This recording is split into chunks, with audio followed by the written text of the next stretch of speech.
So, Brian, I read somewhere that, well, not somewhere, Mike Coppinger reported yesterday via sources that conversations are taking place for Anthony Joshua and Tyson Fury to fight each other next in Saudi Arabia, and that apparently MTK are heading up those negotiations somehow, or those conversations with Fury.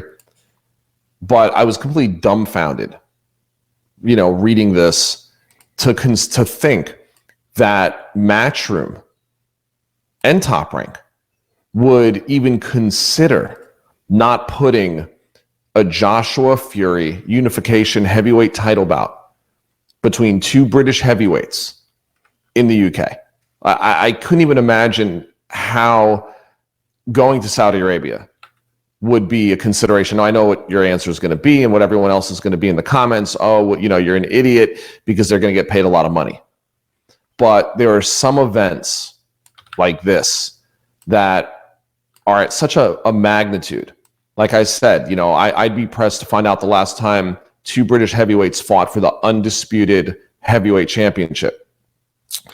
I just see that an opportunity for a fight like this to take place at, say, a Wembley Stadium in front of 90,000 plus fans for really boxing's greatest title. There's nothing bigger than the heavyweight championship, let alone the unified heavyweight championship.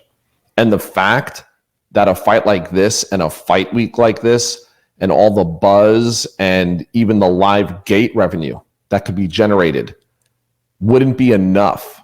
I mean, I think the British fans, with everything that's been going on in boxing over the past 4 or 5 years, deserve a fight like this.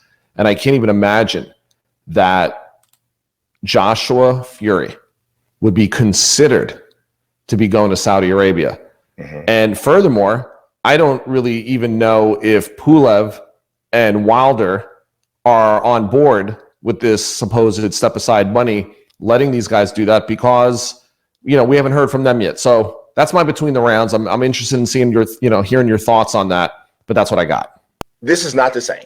So let me preface this by saying this is not an apples to apples comparison, but we saw what is arguably the greatest sporting event of the last century take place, the Rumble in the Jungle. Had two African-American fighters.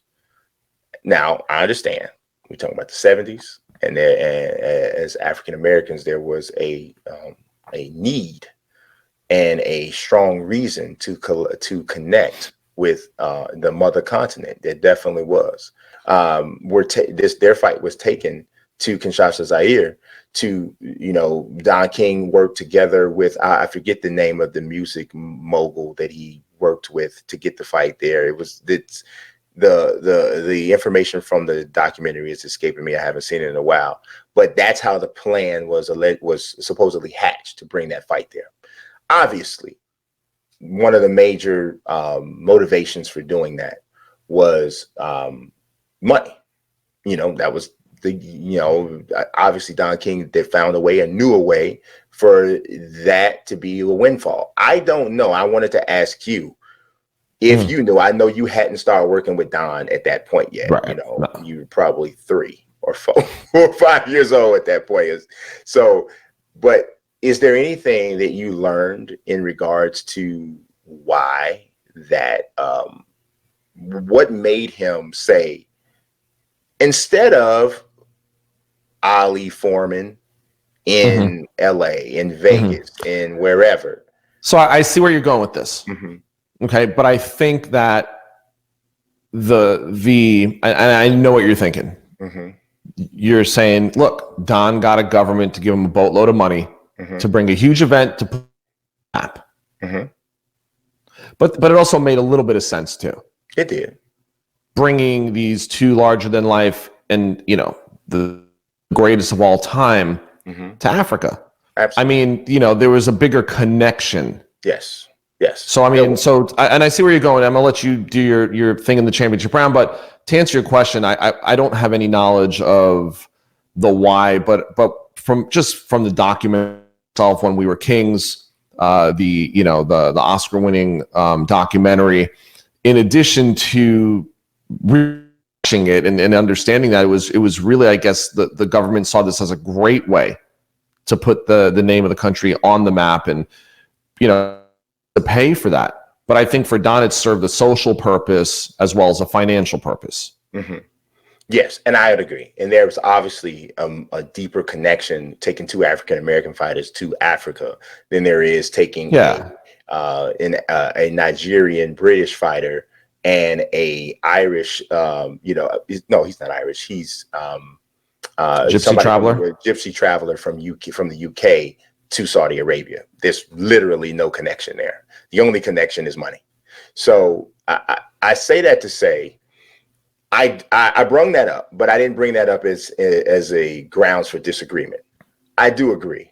It would be a shame to not have that fight at Wembley Stadium. It would be a shame. But I'm pretty sure that if they were to do that, Eddie and everybody else involved have all the plans in the world about making that a trilogy or at least 2 fights. So perhaps not if there's step aside money. Well, there's step aside, and so no one's doing step aside for 3 fights. Well, no, not at Wilder's age. I mean, not at 3 fights in succession, but still, you've created the beginning of the series. Yeah, but this is the one that would create the undisputed champion. It is. It would, but so coincidentally, you said that there was a report that came out early this morning that both Deontay and Kubrat Pulev said they're not taking step aside money. Yeah, there you go. So it may not even be a thing either way, but I think I prefaced it with it might not even be a thing. It might not even be a thing, but if it was, I could see how he may be looking at it down the line.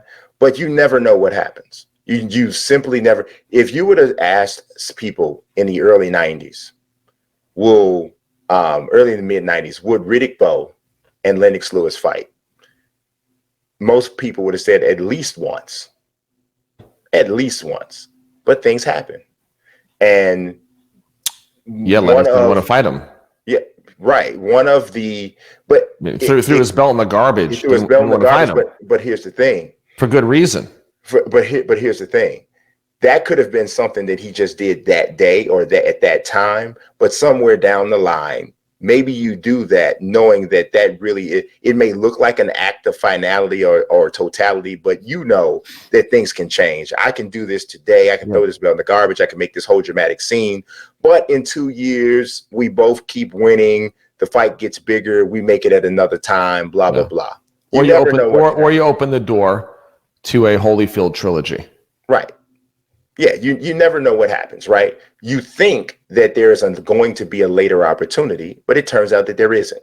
So now you lose this opportunity to have this all-time great fight that could be a huge payday. And so while you jump up and you do this now, and you do it in Saudi Arabia, maybe something happens with Tyson Fury and or Anthony Joshua where the rematch that could take place in Wembley Stadium just never happens. So you lose not only do you lose 2 big paydays, but you also lose the opportunity to have been a part of something that's truly historic. Yeah. So, and like I said, maybe there's no validity to it, right? Maybe it's just maybe Mike's source is just Eddie Stern, just trying to throw some bait out there, see how people react to it, see if people cry about it, see what people think, but I just think that fight has to take place in the UK. Yeah, I mean, I don't know that it has to, but I think it would be better if it did. Would I watch it? Am I going to not tune in? Or am I going to be less engaged because it's in Saudi Arabia? No, but some things just should be, and that should be in the UK. So it is what it is.